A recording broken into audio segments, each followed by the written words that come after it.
நீட்டுக்கு நிற்கக்கூடிய இந்த மரங்கள் கிட்டத்தட்ட ஒரு 7 மரத்துக்கிட்ட நிற்கிறார்.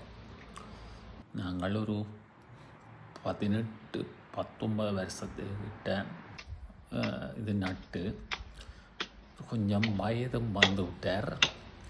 அப்போ வீட்டுக்காரைக்கும் விருப்பம் அந்த நீட்டுக்கு தான் ரோசா மரம் வைக்க போகிறோன்னு சொல்லி பூங்கொண்டுகள் ரோசா வேறு பூங்கொண்டுகளையும் சேர்த்து வைக்க போகிறோன்னு. அப்போ இந்த குளிருக்குள்ள இந்த வெயில் நடக்குது. அப்போ அந்த மரத்தை ஏதோ கொத்தி கிண்டி இப்போ நான் பார்த்தேன். சரி, நான் என்னால் முடிஞ்ச உதவியை செய்வோம்னு சொல்லி நானும் கொஞ்சம் செய்து கொடுத்தேன்.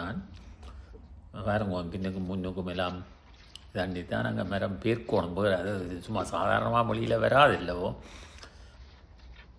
அப்போ ஒரு மாதிரி பேத்து தூக்கி எறிஞ்சு இனி கிழமை கொண்டு தான்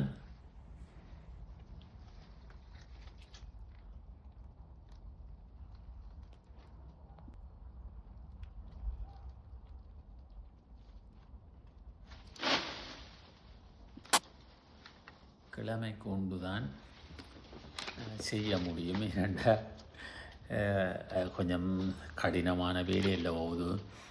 அப்போ கிழமை கொண்டு தான் செய்ய முடியும். அப்போ இனி இந்த இலைகளை கொண்டு போய் கொட்டுவோணும். இப்போ இந்த அடித்தண்டுகளை சேமித்து வச்சால் இந்த குளிர்காலத்தில்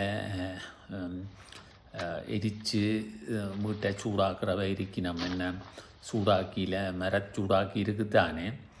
அப்போ அதை சூடாக்கி தங்களோட வீட்டை சூடாக வச்சிருக்கிறவ எரிக்கினம் எரிவாயுவை பயன்படுத்தாமல் இயற்கையான மரத்தின் இதில் அது கொஞ்சம் சுவாசத்துக்கு நல்ல நிறைய பேர் இப்போ அது பாவிக்கணும். அப்போ பின்ன சரியான்னு போட்டு ஏதோ வெயில் நடக்குது, நானும் பின்ன பார்த்து கொண்டு இருக்கிறேன். அப்போ